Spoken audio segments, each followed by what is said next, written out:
प्रधानमंत्री नरेंद्र मोदी का आज 73वां जन्मदिन है। पीएम मोदी के जन्मदिन के अवसर पर बीजेपी देश भर में विभिन्न कार्यक्रमों का आयोजन कर रही है। प्रधानमंत्री के जन्मदिन के अवसर पर पूरे देश और दुनिया के तमाम नेता प्रधानमंत्री नरेंद्र मोदी को बधाई दे रहे हैं। आपको बता देते हैं कि पिछले 2 दशकों में पीएम मोदी एक ब्रांड के तौर पर उभरे हैं और आज उनके स्पेशल दिन पर ये जानेंगे कि प्रधानमंत्री नरेंद्र मोदी की वो कौन सी खूबियां हैं जिन खूबियों के कारण आज प्रधानमंत्री नरेंद्र मोदी एक ब्रांड बन गए हैं, जिनकी वजह से आज प्रधानमंत्री नरेंद्र मोदी एक ब्रांड के तौर पर उभर करके सामने आए हैं।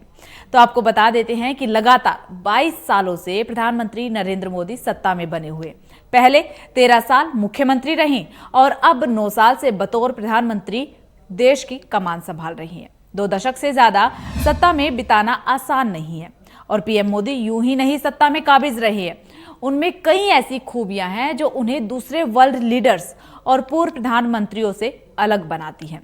सबसे पहली अगर बात की जाए तो सबसे पहली नहीं थमती चुनावी तैयारियां।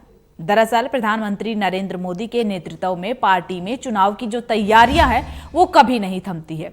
चुनाव के नतीजे कैसे भी रहे हो, उनसे सबक लेकर अगले पड़ाव की तैयारियों में जुट जाना, यही उनकी रणनीति का हिस्सा रहा है। 1.5 दशक पहले तक आमतौर पर दूसरी पार्टियों में चुनाव के 1 से 1.5 साल पहले तैयारियां शुरू होती थी, योजनाओं पर काम किया जाता था, राज्य में चुनावी माहौल बनाने की तैयारियां शुरू होती थी। लेकिन पीएम मोदी की लीडरशिप में ऐसा कुछ नहीं है।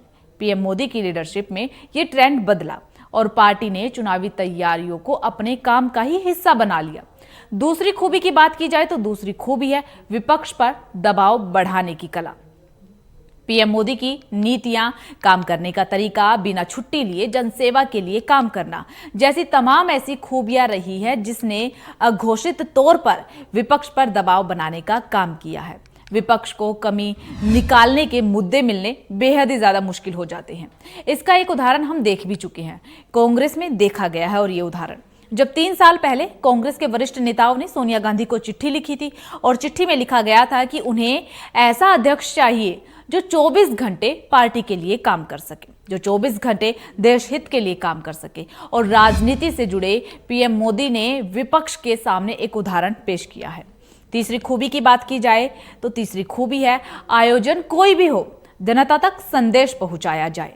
दरअसल पिछले 1 दशक में भाजपा के काम करने के तरीके पर नजर डाले तो आपने नोटिस किया होगा, पार्टी कोई भी आयोजन करती है तो उसे भव्य तरीके से बनाने की कोई भी कसर नहीं छोड़ती है। कोशिश रहती है पार्टी की कि उसका जो आयोजन है वो एक भव्य बने।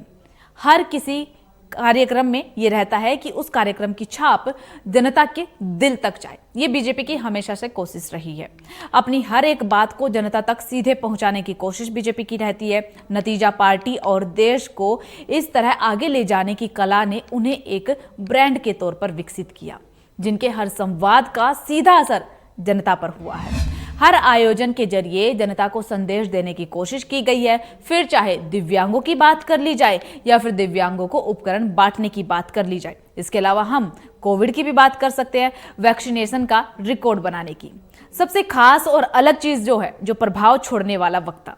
दरअसल प्रधानमंत्री नरेंद्र मोदी के भाषण का असर कितना रहा है, ये 2014 के आम चुनाव के पहले बने माहौल से भी समझा जा सकता है। जब चुनाव के परिणाम से पहले मोदी लहर की बात कही जाने लगी थी, पीएम मोदी ने अपने भाषण में ऐसे मुद्दों को उठाया जो सीधे लोगों से जुड़े हुए थे। नतीजा, लोग कनेक्ट हुए और देश भर में उनकी छवि सबसे पॉपुलर नेता के रूप में बनी। समय के साथ साथ उनकी छवि एक ब्रांड में तब्दील हो गई और देश में ही नहीं बल्कि पूरी दुनिया में प्रधानमंत्री नरेंद्र मोदी आज एक लोकप्रिय चेहरा है।